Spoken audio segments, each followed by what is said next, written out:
Saudara, terima kasih Anda masih bersama kami di Sapa Jember dan kita masih membahas terkait dengan persiapan pemerintah Kabupaten Jember sekaligus Satgas percepatan penanganan COVID-19 dalam mencegah munculnya kasus baru COVID-19 klaster pilkada. Tadi kita sempat membahas terkait dengan sanksi yang diberikan kepada masyarakat. Begitu. Ya. Kemudian kalau sanksi kepada pasangan calon yang melanggar, bagaimana?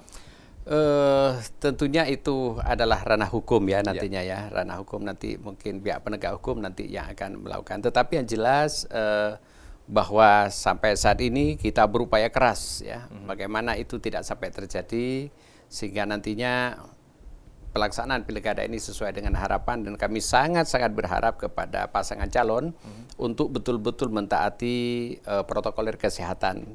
Apakah ada semacam pengguguran pasangan calon ketika melanggar begitu Pak? Sampai saat ini kami masih belum sampai ketika sana, dan tentunya untuk melangkah ke sana kami harus memiliki payung hukum yang jelas ya.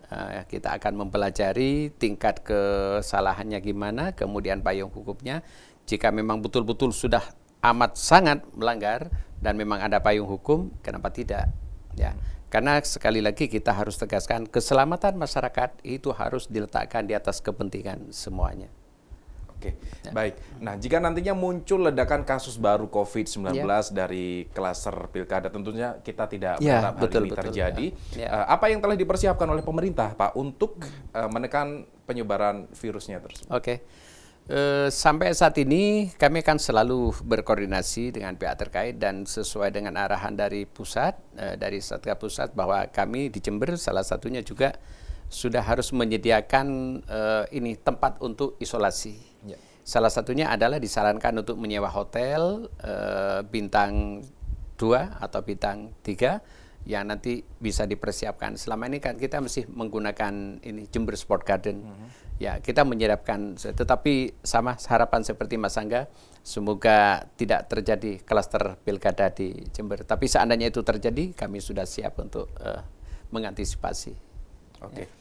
Baik, nah koordinasi antar lembaga, yakni dengan KPU, Bawaslu, Polri, dan TNI ini untuk suksesi pilkada di tengah bencana non-alam COVID-19, sejauh ini seperti apa Pak koordinasi? Ya, koordinasi di antara lembaga-lembaga yang Mas Angga sebutkan tadi sangat-sangat harmonis, dan kita setiap saat rapat koordinasi, kemudian di luar forum-forum tidak resmi selalu kami koordinasikan itu, dan kami sudah berbagi tugas sampai kepada hal yang kecil-kecil itu kami lakukan koordinasi dengan semuanya. Bahkan kami juga setiap saat sering kedatangan audiensi dari beberapa komunitas, misalnya kemarin dari Forum Kerukunan Antar Umat Beragama, kami juga menyampaikan pesan-pesan itu. Karena sekali lagi ini tidak bisa kita hanya, mohon maaf ya, misalnya Pemkab, kemudian TNI, Polri, KPU, semua elemen masyarakat yang memiliki potensi untuk bisa mengarahkan masyarakat bisa menyadari kondisi ini, saya sangat perlu untuk kita libatkan, termasuk juga tokoh-tokoh agama. Oke, berarti pihak-pihak tadi memang sudah sangat harmonis sekali dan sangat harmonis sekali. Bersatu istilahnya untuk memerangi COVID-19. Ya, begitu, betul. Pak. Nah, anggaran penanganan COVID-19 di Jember ini cukup besar. Betul. Kalau tidak salah, sekitar 479,4 miliar. Nah, seperti apa alokasi anggaran penanganan COVID-19 di masa Pilkada 2020? Ya, memang ketika berbicara Jember dalam kaitannya dengan penanganan COVID-19, yang jadi sorotan itu adalah jumlah dana yang dipersiapkan itu cukup besar. Ya, cukup besar sekali. Dan ini sempat menjadi sorotan dari beberapa pihak. Kalau menurut saya itu sebetulnya nggak masalah ya. Selama kita menggunakan dana itu sesuai dengan peruntukannya dalam kaitan dengan COVID, pertama ya kesehatan, kemudian yang kedua ekonomi, kemudian yang ketiga jaring pengaman sosial.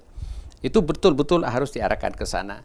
Daripada nanti misalnya ketika kita menyediakan dana yang hanya tidak seberapa di tengah perjalanan seperti yang dialami oleh beberapa daerah, itu kemudian kelimpungan karena ternyata memang perkembangan tidak bisa kita prediksi. Ya, misalnya dengan adanya OTG yang membludak dan sebagainya. Maka dengan anggaran itu kita siap. Yang penting kalau menurut saya adalah bagaimana penggunaan itu sesuai dengan kebutuhan penanganan COVID-19 yang 3 aspek itu. Dan sampai saat ini dana yang sudah terserap baru sekitar 30%.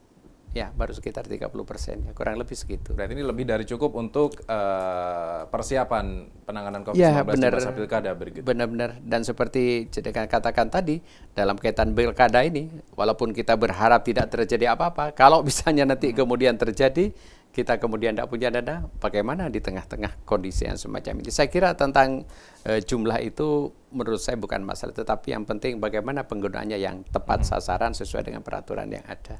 Oke, Ya. baik. Penanganan COVID-19 oleh pemerintah ini tentu saja akan sia-sia segencar apapun sosialisasinya tanpa dukungan masyarakat, terutama peserta pemilu, begitu ya. Adakah permintaan khusus dari pemerintah kepada peserta pemilu dan juga kepada penyelenggara pilkada terkait pencegahan dan penanganan COVID-19? Tapi kita akan membahasnya saat lagi. Tetap bersama kami, saudara, di Sapa Jember.